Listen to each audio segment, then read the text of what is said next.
Hello everyone, welcome to my channel.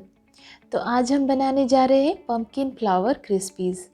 ये crispy बहुत ही yummy होते हैं, बहुत इजीली बन जाते हैं और खाने में बहुत ही ज़्यादा मज़ेदार होते हैं। तो आप इसको ज़रूर ट्राई कीजिएगा। उड़ीसा में हम इसको बोलते हैं कखारू फूल भजा, और ये जो बैटर बनता है ना, राइस का बैटर जो बनता है उसको हम बोलते हैं पिठो। ये बहुत ही यमी होता है। ये कद्दू के फूल है ना, जब विंटर शुरू होता है ना जस्ट, तभी ये इजीली अवेलेबल होता है हमारे यहाँ, दैट इज़ उड़ीसा में जहाँ हम रहते हैं। यहाँ पे वो इजीली अवेलेबल होता है और हम इसको बहुत ही एंजॉय करते हैं। तो इसको बनाने के लिए यहाँ पे मैं ले रही हूँ थोड़े से चावल, जिसको मैंने अच्छे से धो लिया है, पानी में भिगो दिया है। 6 से 7 घंटे के बाद ये अच्छे से भीग जाएगा, तो इसको आप ग्राइंड कर लीजिए। जो बैटर है वो ना ही बहुत ज़्यादा थिक होना चाहिए और ना ही ज़्यादा रनी होना चाहिए। ये ऐसा होना चाहिए जिसको आप डिप करें तो बस एक पतला सा कोट जो है वो हमें मिल जाए, ठीक है। उसके बाद यहाँ पे मैं ले रही हूँ पम्पकिन के फ्लावर। उसको मैंने अच्छे से देख लिया है। कीड़े तो जनरली होते नहीं है, लेकिन फिर भी आप देख लें अच्छे से।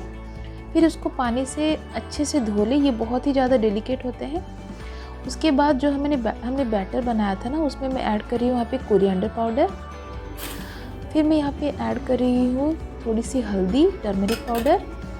फिर मैं ले रही हूँ यहाँ पे ज़ीरा पाउडर, क्यूमिन पाउडर, और आप अपने टेस्ट के हिसाब से सॉल्ट ऐड कर लीजिए इसमें।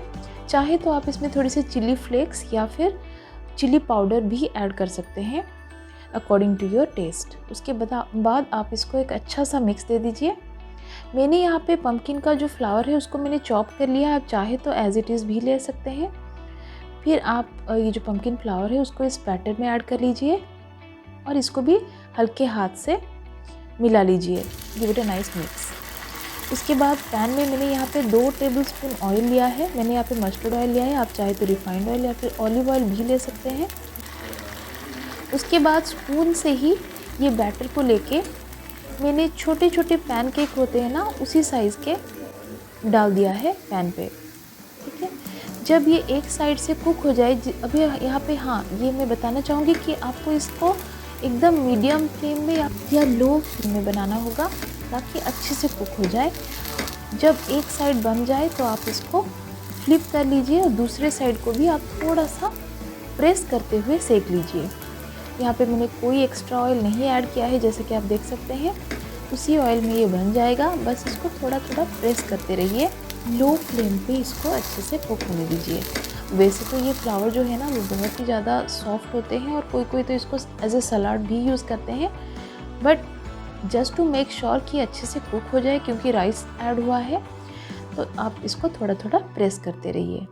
बस इसी तरह से जब ये दूसरे साइड से भी बन जाए, then you can take it out and follow the same procedure with the rest of the batter। तो बस इतनी ही इजी होती है ये बनाना। और इसी तरह से हमारे ये जो पम्पकिन फ्लावर क्रिस्पी है वो बनके तैयार है। बहुत अच्छा बनता है, आप ज़रूर ट्राई कीजिए। Thanks for watching, bye bye.